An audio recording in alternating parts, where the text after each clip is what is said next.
I have China on my mind today a little bit because I saw uh, about 3 weeks ago an article that has stuck with me about recent CEO visits to China. It was originally published in the London Telegraph, titled "Western Executives Who Visit China Are Coming Back Terrified."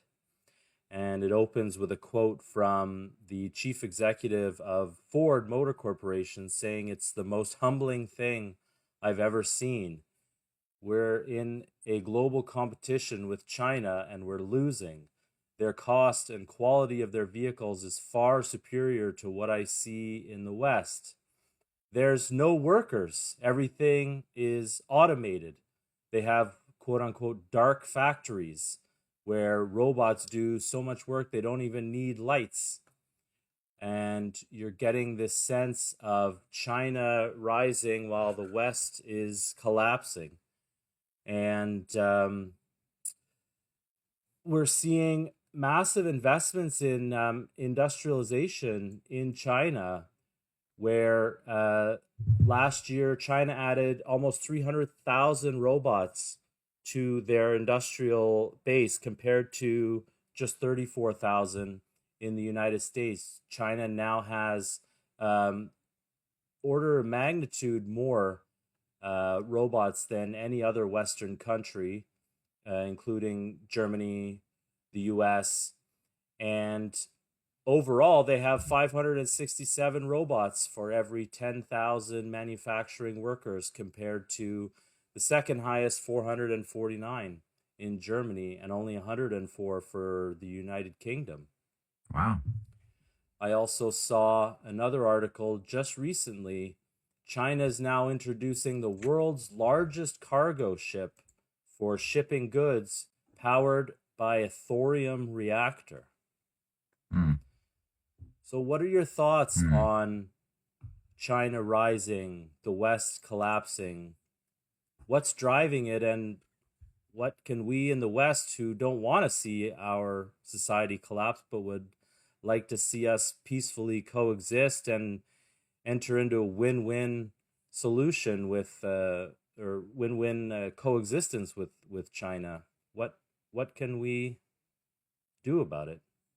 Yeah, those are some incredibly important statistics that you just brought up from those articles, and I think there is a serious slap of reality that is causing a lot of these CEOs to quickly reshift their focus from the delusion that they'd been living under for so long, based upon certain mythologies about what they were told China was and what the Chinese civilization is, based upon certain prejudices that had been baked in to the Western sort of mainstream narratives. The way we're taught about world civilizations is very limited, very bigoted, based on certain examples of China having been at different times, um, either abused, dominated by foreign powers under things like the Opium Wars, or at the other times just behaving in a more monolithic manner, kind of like we're often treated to the idea that the Chinese are sort of like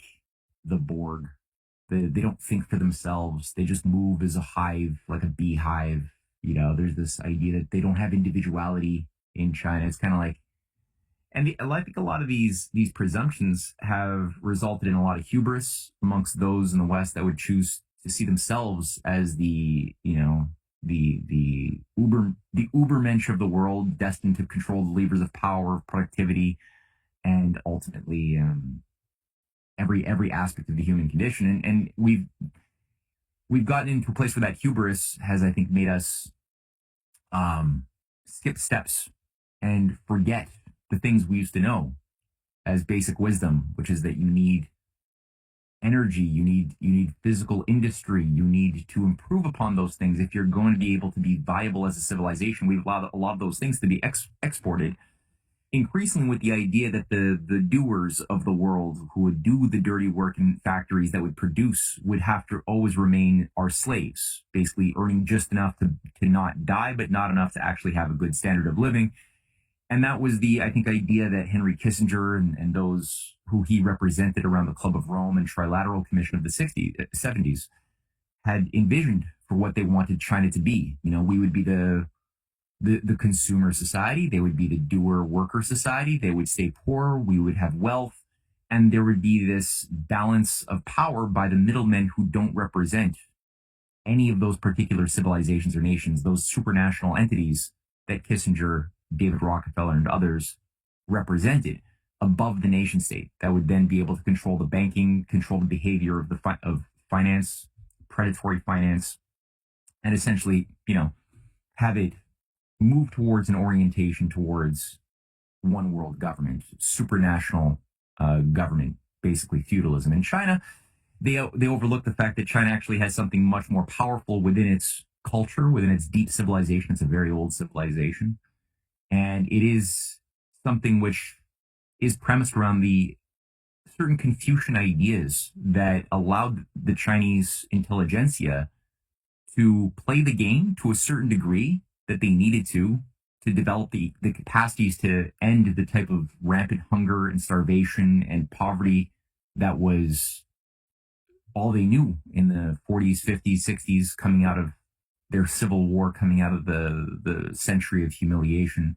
So they needed certain things and they played the game, but they also had a much longer view of things, which I think is only becoming transparent, or it's becoming realized now by those CEOs who are going there, and they're realizing that no, China actually just saw that as a temporary evil to learn the skills, to get the tools of productivity. But what we're seeing now in the last, especially 13, 14 years, has been an accelerated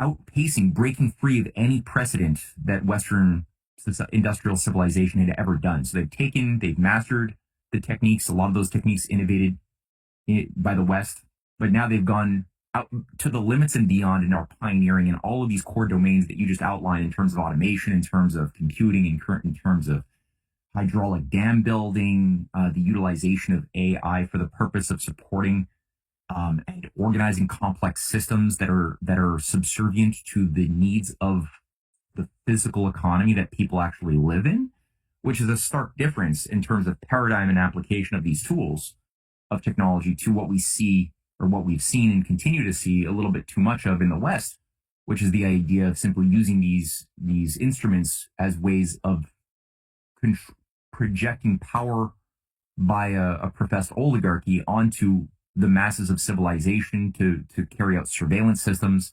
And we see that. I mean, I think there's a certain, at least, desire, a recognition of the mistake of deindustrializing, and a desire to try to reindustrialize coming out of certain corridors within the West, which is good.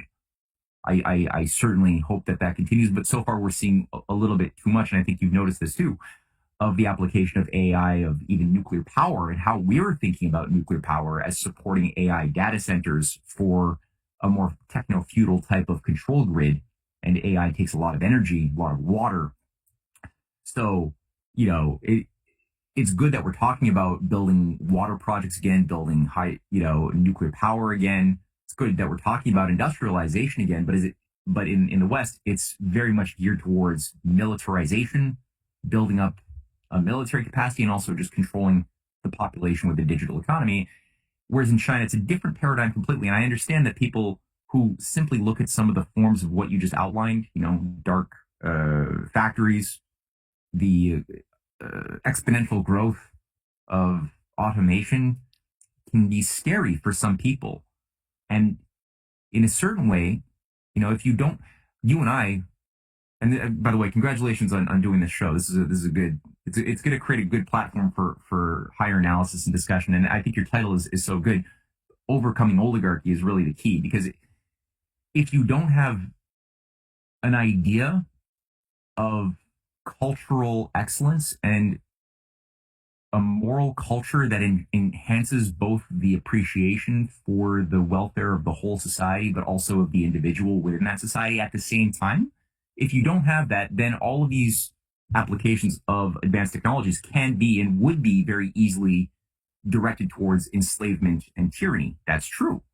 But if you actually have the idea, and I think that I've observed China now pretty closely for a number of years, I've got a pretty good sense that they actually have a cultural, philosophical paradigm. Not to say that it couldn't become corrupted and become everything human made is corruptible, but currently there's an idea that the people, the citizens, the individuals are the purpose of the economy. They're the purpose of technology, and the reason why China has been able to make these strides in excellence has been that they've put a lot of effort into R&D, research and development, into every field. They've created a big basket of competition. So they've got an interesting balance of having a nationalist economy, but at the same time, a capitalist sort of competition that they encourage because they know that that tension, that striving of the individual for excellence is something you can only get in certain environments where you allow the liberty and the pursuit of certain monetary incentives as well. So that's been able to create miraculous leaps in the domains of magnetic levitation, in rail technology, quantum computing. I'm not really too sure at this point what even quantum computing is. Honestly, I thought I knew it, but at this point I'm thinking that might be a bit more of a pipe dream than I thought. But in terms of AI and other things, it's quite remarkable, and it should be. I think it's healthy that it's scaring Western CEOs, but at the same, because they should be scared. They just created a situation over decades of turning our viable economy into a giant time bomb, and so they should be defusing the time bomb and looking at, well, what works? What's an economy look like that today is not a time bomb and is viable, and learn from that and work with that instead of seeing it as a threat that needs to perhaps be destroyed, as some Boltonites and old school neocons out there are thinking is the way to go. Fantastic points, Matt. Where to begin on that? I mean,